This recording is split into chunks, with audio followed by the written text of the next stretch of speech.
Bienvenue à l'Institut africain pour les sciences mathématiques. C'est ici que les meilleurs cerveaux du continent étudient.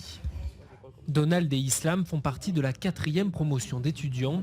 Aujourd'hui, ils révisent leurs cours d'informatique quantique, une discipline et une technologie de pointe qui équipe déjà les ordinateurs les plus modernes et rapides du monde entier.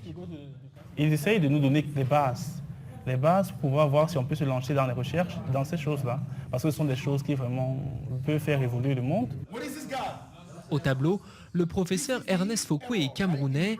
Il dispense ce matin un cours sur l'apprentissage statistique avec enthousiasme.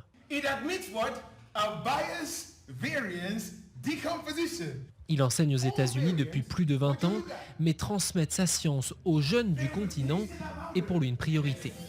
Quand je leur enseigne, c'est qu'ils auraient appris s'ils étaient à Harvard University, s'ils étaient à Cambridge. Ça, c'est le top des tops, en fait. Mais aussi, ils vont travailler, il y en a qui vont travailler avec moi sur la sécheresse, il y en a qui vont travailler avec moi sur l'agriculture, et tout ça, on va utiliser des techniques de l'apprentissage statistique pour construire des solutions qui sont africaines, pour résoudre des problèmes en Afrique. Cet institut veut débusquer les nouveaux Einstein du continent. Cette année, ils sont 48 cerveaux de 24 nationalités différentes. Islam voudrait devenir experte en métadonnées dans le secteur des finances ou de l'assurance. Elle est soudanaise et dans son pays d'origine, il y a seulement 2 professeurs qualifiés dans cette matière.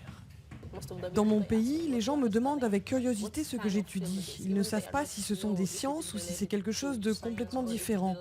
Je veux que les gens comprennent ce que sont les sciences actuarielles et comment elles peuvent permettre de développer le pays.